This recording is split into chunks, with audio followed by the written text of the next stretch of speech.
Miraculous Ladybug is really ironic.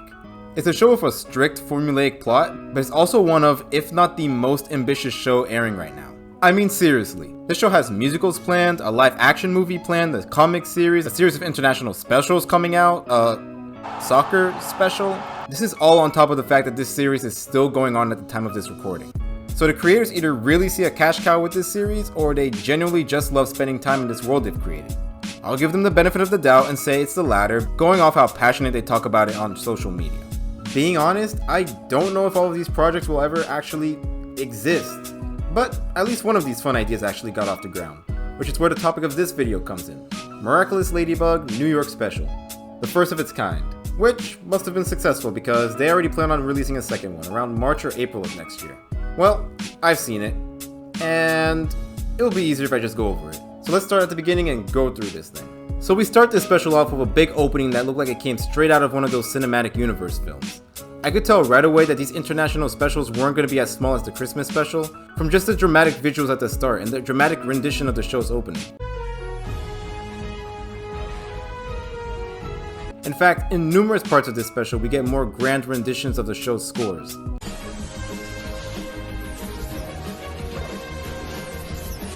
I personally like them, not only because they, well, sound good, but also because I felt like it was one of the special's elements that helped it feel like an actual movie. We didn't get dropped right into the movie with Ladybug and Cat Noir once again stopping Mr. Pigeon. Right away you can tell the animation's gotten a huge upgrade. It's especially noticeable when they bring in stock footage from the series itself with the transformations.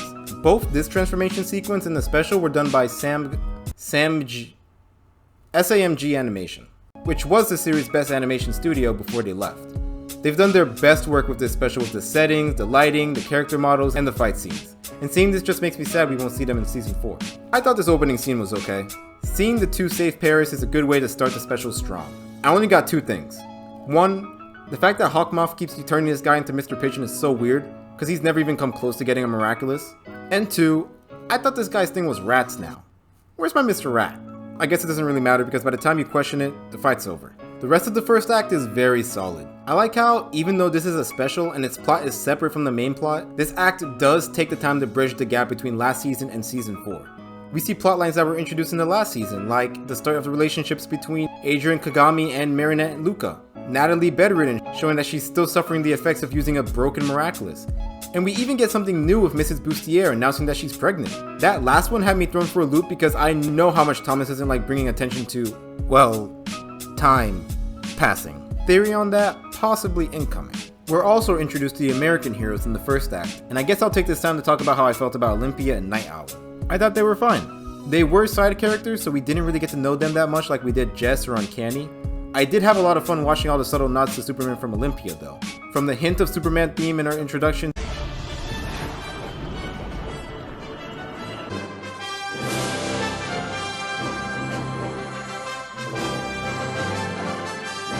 to her different shows of power.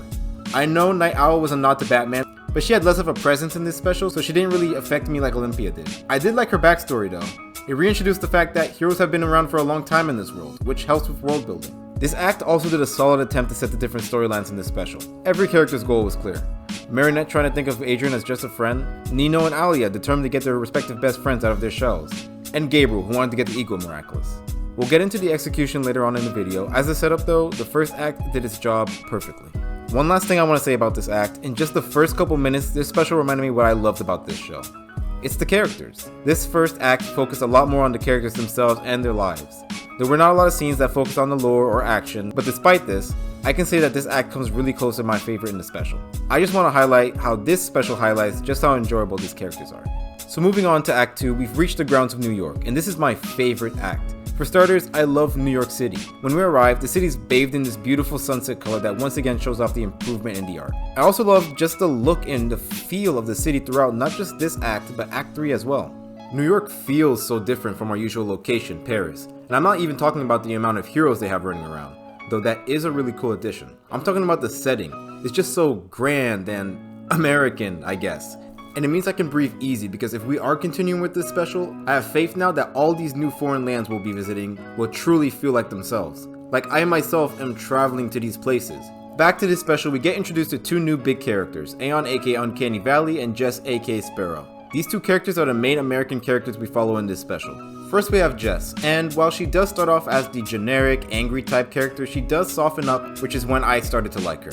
I also did really like how she was desperate to prove herself to the older heroes, going as far as breaking the rules and doing her own thing in order to get them to see that she's on the same level as them.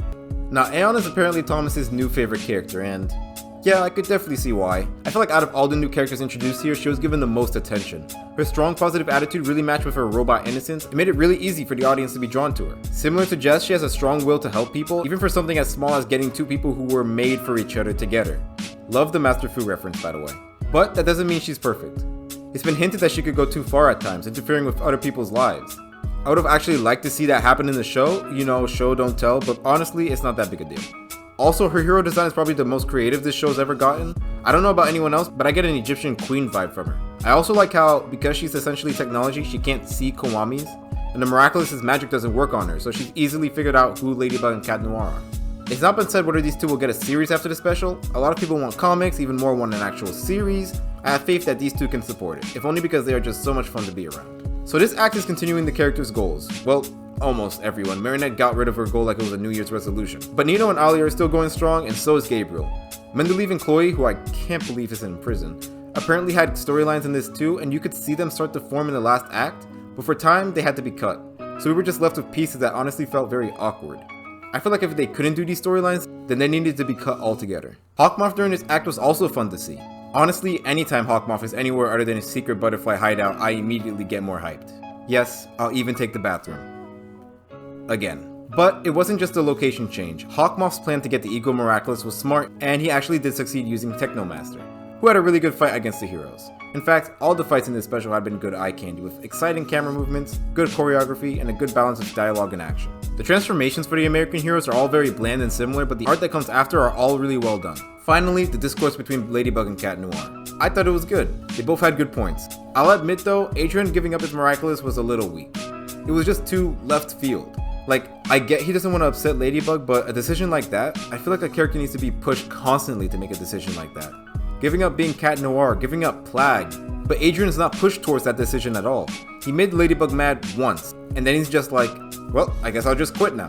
I feel like a move like that needs to be built up first. So overall, this act was a lot of fun and very solid. The romantic moments were cute, the action was a lot of fun, and the world building with New York was really eye-catching. With Act 1 and 2 being so successful, I was sure I had nothing to worry about with the final act. I was wrong. So, Act 3. Yeah, I wasn't a big fan of this one. The action, like before, was great, the look was still great, it's the writing that got me a little upset. For starters, I didn't like how passive Marinette suddenly got. First letting Cat Noir go and then Adrian? Is this the same Marinette that looked Gabriel in the eye and said, let Adrian come to the field trip? Is this the same one that stood in front of the class and convinced Adrian to fight for his right to go to New York?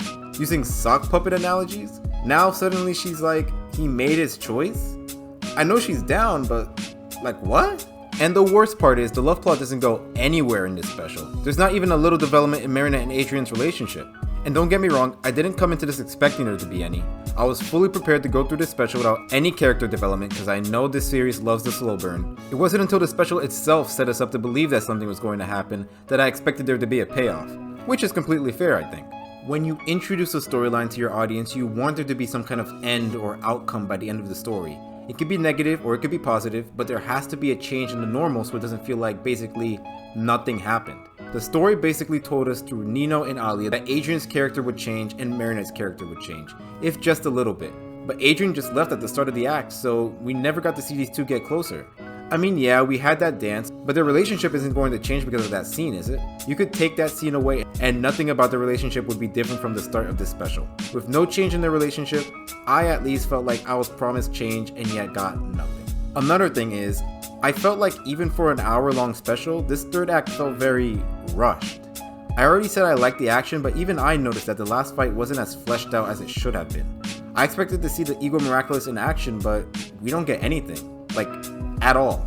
Ladybug takes the Miraculous off Technopirate before we could see him fight with it, and Jess doesn't jump in at all in the final fight. All she does is take the Miraculous, transform, and release the spell all the heroes were under. Really? We get a completely new Miraculous and we're not even gonna see anyone fight with it? You don't even see anyone use the Miraculous weapon. If Jess wasn't twirling that thing around at the end, we wouldn't even know if that thing had a weapon or not. Speaking of the end, we got 2 of them, and both felt rushed. The first one ended and it felt very awkward because, like I said earlier, none of the plot lines really felt like they ended. Other than Uncanny and Jess's plotline, the show basically said, forget it, we're done. The second ending was even worse. It felt like a quick last minute addition in order to set up a spin-off. But it was too quick paced and the dialogue just felt very awkward. Alright, we gotta stop this guy. Hey you, give me the Miraculous. No, let's form a team. Fade to black. Wait. What? It was just very evident that they were running out of time and they just needed to wrap things up. I won't say I completely hated this act, because there were some things about it that I actually liked beyond just some of the action. For starters, the rain in this scene, magical. Animations, still great. Uncanny was putting a lot of work in the start too. Flying from Marinette to Adrian, her tech being really useful to bring these two together. When she told Adrian her lady needed her, it was sweet and very Miraculous Ladybug. The plan to stop Technopirate was very clever, and it was nicely set up in Act 2. We got more scenes with the spacesuits. They weren't that important to the plot, but they were really nice treats for the fans who've been waiting for them since like Season 2. The cool little representation in this act was also nice. The special didn't say they were married, but come on, they're at least together. What we got in the special was very wholesome, but if we do get a spin-off, it'd be cool to see this relationship and the family dynamic as a whole explored more. Finally, and probably my favorite element of this act, is just how crazy Hawkmoth's plan was. He was seriously going to take out a horrible amount of people just to get the Miraculous. He would have actually started World War III, and I feel like not enough people are talking about that. I'm afraid what's gonna happen if this man snaps. I'm just saying, we might need to get that Miraculous off him sooner than we thought. Some quick little extra thoughts I couldn't fit in the actual review.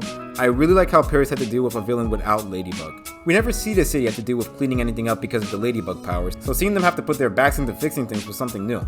Natalie as Mayura. If you saw my last Ladybug video way back, you know I was worried Natalie would be shafted, so Gabriel confuses Miraculous with the Peacock. I'm happy to see that she still gets to be a cool villain, and I hope this carries over in the actual series. Finally, Gabriel interacting with Marinette. This is just a small little geek thing, but look, they're both right in front of each other. Ladybug and Hawkmoth is just that. So that's my review of the New York special. My overall thoughts, a good special that could have been great if they stuck the landing. I still want to see more of these specials. Like I said, they're talking about releasing the next one in March. Maybe I'll react to it. I just hope the pacing and the planning are a lot smoother so the ending doesn't feel as rushed as this one did. I love spending time with these characters, and the idea of seeing them around the world doesn't sound bad at all.